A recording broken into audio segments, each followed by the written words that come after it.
Carole, bonjour. Bonjour Charlotte. Merci d'être avec nous. Tu es directrice Digital Data et CRM de Paris 2024.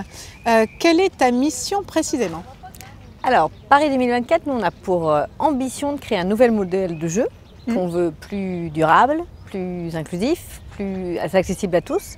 Et donc le digital, c'est un levier puissant pour y arriver. Donc mon rôle, moi, c'est de créer un ensemble d'outils qui vont nous permettre plusieurs choses, d'engager un maximum de fans, de maximiser nos revenus et aussi d'aider à la livraison des jeux. Donc je m'occupe de développer le site web, de développer notre Club 2024 qui est une plateforme d'engagement des fans, de développer une application pour les spectateurs, pour les athlètes, pour les accrédités. Tu es une professionnelle de la data à la base, tu es précisément diplômée de Dauphine avec un master en banque finance, tu as bifurqué vers le conseil de marketing et le développement assez rapidement. L'industrie du luxe d'abord, les biens de consommation, et puis tu as bifurqué ensuite vers le sport. Mais c'est quand même la data qui est un peu ton savoir. Qu'est-ce qu'une spécialiste comme toi de la donnée fait pour Paris 2024 qui par essence n'avait aucune donnée à partager avec toi au départ? Bonne question, effectivement, on est parti à 2 ans de rien, d'une page blanche. Et par ironie un peu, dans 2 ans, on n'existe plus. Donc on est en fait sur un cycle de vie très court où on va monter en puissance de manière très rapide et puis après on disparaît. Donc l'objectif, c'est de construire une base de données de fans absolument unique en France. Aujourd'hui, il n'y a pas de base de données qui rassemble l'ensemble des licenciés ou des sportifs. Okay. Donc l'objectif, c'est d'avoir un maximum d'informations sur les Français. Pourquoi ils s'intéressent au sport, quel sport ils pratiquent, quels athlètes ils suivent, qu'est-ce qui les motive. Cartographier. Ouais. Des cartographiés, voilà. Et puis de cette base de données, elle va nous servir à 2 choses. À pouvoir offrir des offres plus précises pour les gens qui vont venir voir les Jeux, mais aussi à aider à la livraison des Jeux Olympiques, c'est-à-dire gérer les flux, les transports, la sécurité, etc. Donc aujourd'hui, on a 400 000 personnes dans notre base. Et on sait qu'on va ouvrir la billetterie en 23, ça va exploser, parce qu'on a une demande énorme, et on va arriver à peu près 10 millions de personnes.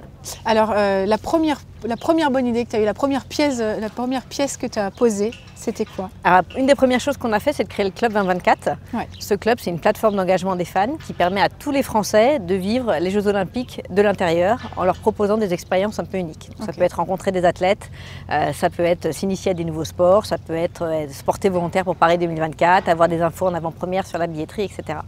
Et donc cette plateforme, ça nous permet de collecter un maximum d'informations. À chaque fois qu'on fait un challenge, un jeu concours, qu'on organise un événement, on en profite pour apprendre un peu qui sont ces gens qui s'intéressent au projet. Et puis l'autre grosse pierre qu'on va poser, c'est la billetterie. On sait qu'il y a beaucoup de gens qui vont s'intéresser à la billetterie, qui vont vouloir acheter des billets. Mais tu as combien de prétendants à un billet pour un billet distribué? Ça dépend des billets, c'est une bonne question, mais en général, on a une demande qui est vraiment largement supérieure à l'offre. Et donc, on en profite aussi au moment où les gens s'inscrivent à la billetterie pour collecter un maximum de données. Donc, on leur demande quel sport ils vont vouloir aller voir. Mais aussi comment ils veulent vivre les Jeux. Est-ce que c'est en famille, entre amis? Est-ce qu'ils viennent supporter leur équipe nationale? Est-ce qu'ils viennent supporter un sport spécifique? Donc ça nous permet d'apprendre un peu mieux sur tous ces Français qui s'intéressent aux Jeux Olympiques. Et du coup, l'objectif final, c'est quoi? C'est de la conversion? C'est convertir un plus grand nombre de Français au sport ou pas seulement? Ou c'est vraiment juste la qualification de cette base de données? Alors, l'objectif à court terme, c'est cette qualification de la base de données, mais l'objectif de Paris 2024, c'est aussi d'inciter un maximum de Français à faire du sport.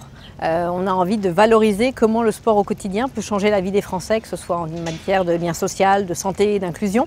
Et donc, on veut en faire un peu la démonstration. Donc, c'est pour ça que le digital est clé, parce que ça permet de faire connaître tout ce qu'on lance comme initiative autour du sport, mais aussi aux Français de s'engager. Donc, par exemple, on a lancé la semaine olympique et paralympique pour l'ensemble des écoles où pendant une semaine, on va inciter les enfants à l'école à faire du sport, à bouger et on défend les valeurs de l'olympisme. Le label Génération 2024 pour l'ensemble des écoles en France ou par exemple le marathon pour tous qui permettra à 40 000 personnes de venir courir le marathon en même temps que les athlètes pendant les Jeux Olympiques. D'accord.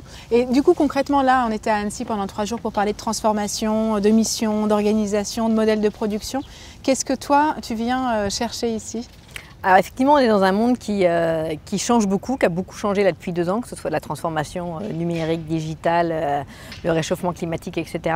Mais s'il y a une chose qui ne change pas, c'est bien le pouvoir du sport et l'émotion que le sport génère, le côté fédérateur du sport, ce moment unique est absolument magique.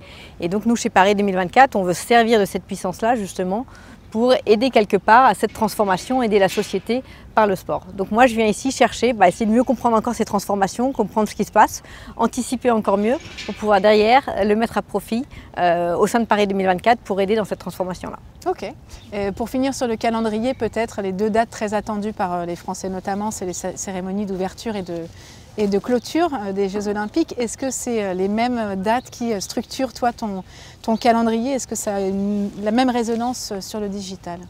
C'est vrai qu'on a 2 dates clés. Il y a le 26 juillet qui est la cérémonie d'ouverture de Paris 2024, où là ça va être pour nous l'aboutissement de plusieurs années de travail quelque part, mais aussi le début des compétitions et puis le début d'une grande fête qu'on veut accessible à tous.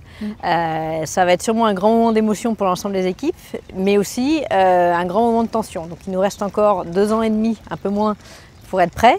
Donc pour développer nos outils, pour les produire, pour les tester, mais pour tester aussi nos process, parce qu'une fois que la compétition est lancée, là, on se lance dans 2 fois 15 jours hyper intenses où les équipes vont travailler d'arrache-pied parce qu'il faut livrer toutes les informations aux spectateurs, tous les dispositifs sur site, aider les athlètes et puis aussi gérer tous les imprévus.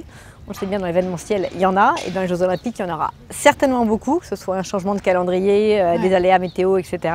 Voilà, donc il faut qu'on soit prêt pour ça. Et puis le 5 septembre, c'est la fin des Jeux paralympiques de Paris 2024, donc la fin de cette séquence. Donc nous, on dit au revoir. Oui, voilà. Mais pour nous, c'est surtout un moment de relais en fait, parce que tout ce qu'on fait, ça fait du sens que si derrière, on peut laisser un héritage au mouvement olympique et au mouvement sportif français.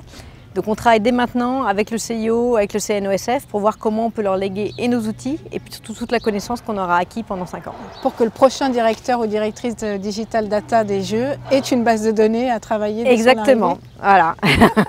Merci beaucoup d'avoir été avec nous. Merci Charlotte. À bientôt. À bientôt.